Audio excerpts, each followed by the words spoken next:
Pero ¿cómo se va a dar? ¿Cuánto más vamos a tener que pagar? ¿Cómo van a ser los aumentos? Bueno, se dice de manera escalonada. Hay topes de consumo, ¿no? Porque también se trabaja mucho en este sentido, que es distinto a la segmentación que tenía Guzmán, que era solamente por ingresos. Aquí aparece el tema del consumo, tanto en electricidad como en gas. Se lo vamos a consultar a Romina Ríos, presidente de la ONG Protectora en Mendoza. ¿Cómo te va, Romina? Muy buenos días. Buenos días, ¿cómo estás? Bien, bien, bueno, un placer tenerte por aquí.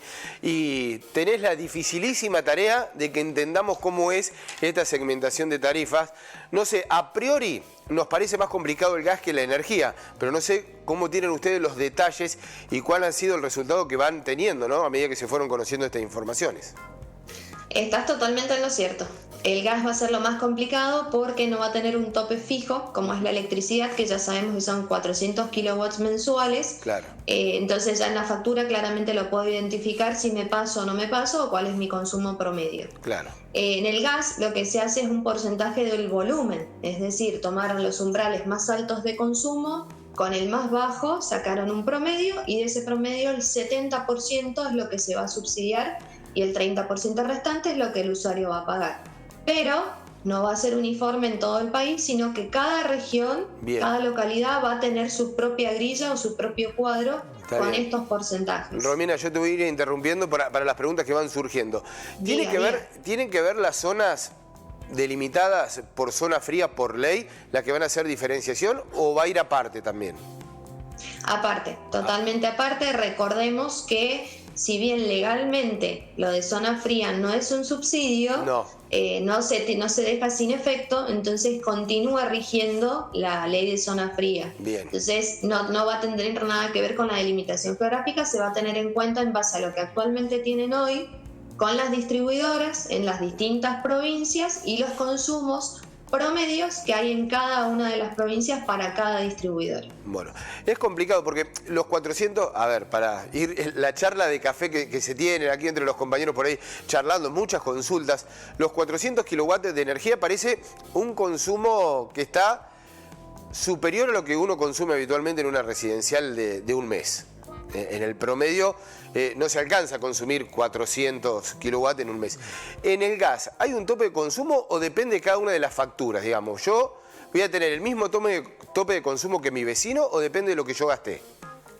No, va a ser dependiendo de tu consumo. Es decir, esa grilla que yo te menciono va a establecer para cada una de esas categorías un porcentaje de subsidio.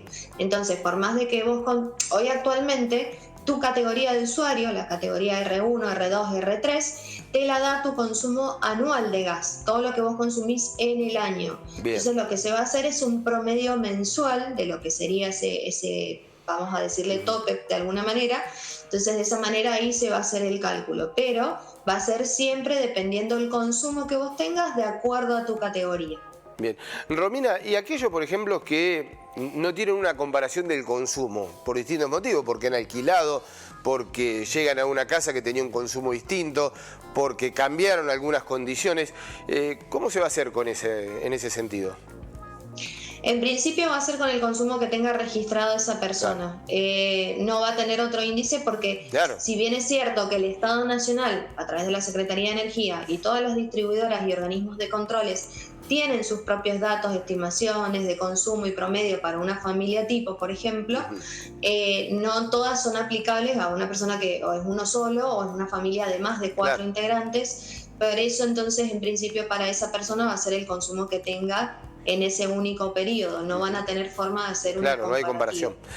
Romina, y con respecto a cuándo empieza a tener validez esta quita de subsidios, el consumo que hicimos en invierno, ¿no? Del gas, ¿ya comienza sin quita de consumo o se va a pagar tal cual estaba previsto con los subsidios habituales?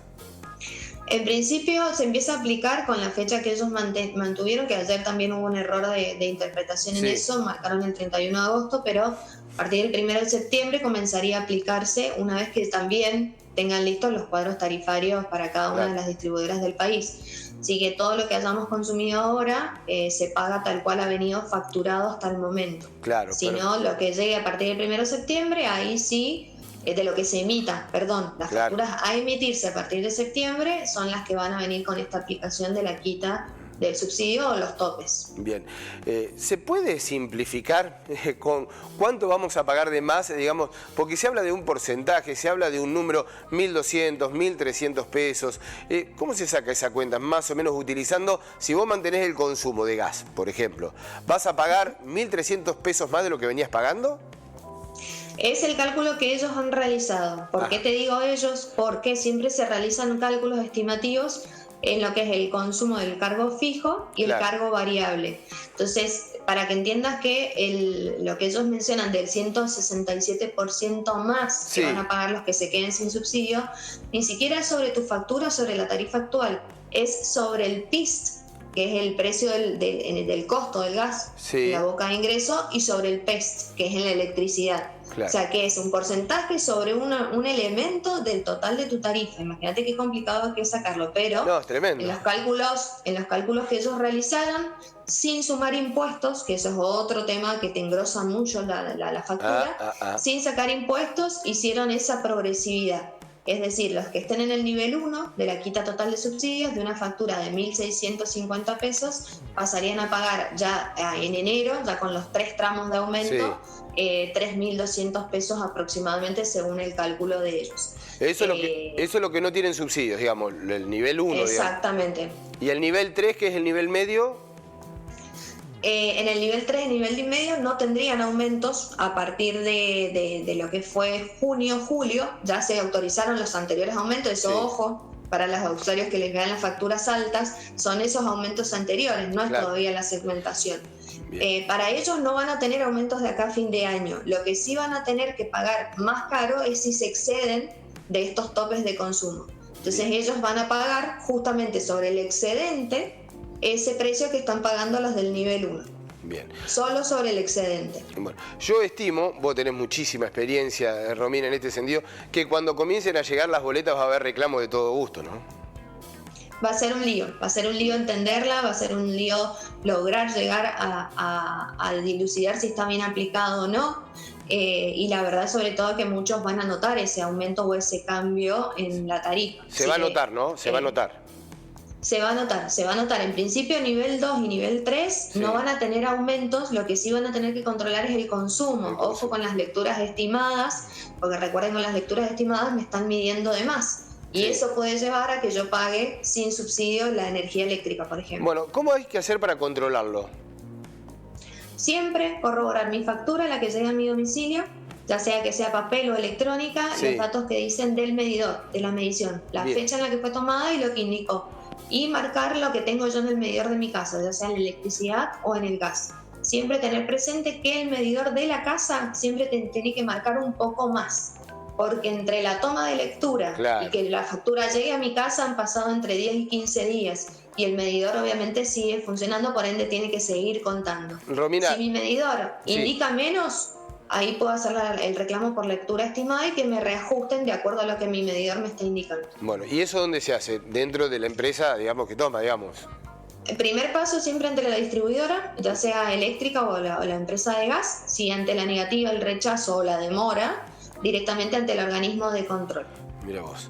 Bueno, así que otra tarea más que tenemos, digamos, en caso de estar observando así algún número que no nos cierra en la factura, ir al medidor de gas o al medidor de luz y corroborar, porque es cierto, ¿no? Mucho está la medición estimada y por ahí siempre te da de más, y hoy por hoy ese más de consumo te eleva mucho la tarifa.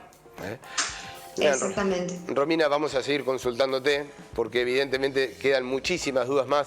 Los mensajes que siguen llegando no es del todo claro o bastante engorroso para entenderlo por ahí. Así que bueno, te vamos a seguir consultando. Muchísimas gracias por el contacto. Un fuerte abrazo. No, por favor, muchísimas gracias a ustedes y a total disposición de todo el equipo y los usuarios que estén pendientes ahí del canal. Muchas gracias. Hasta luego. Adiós.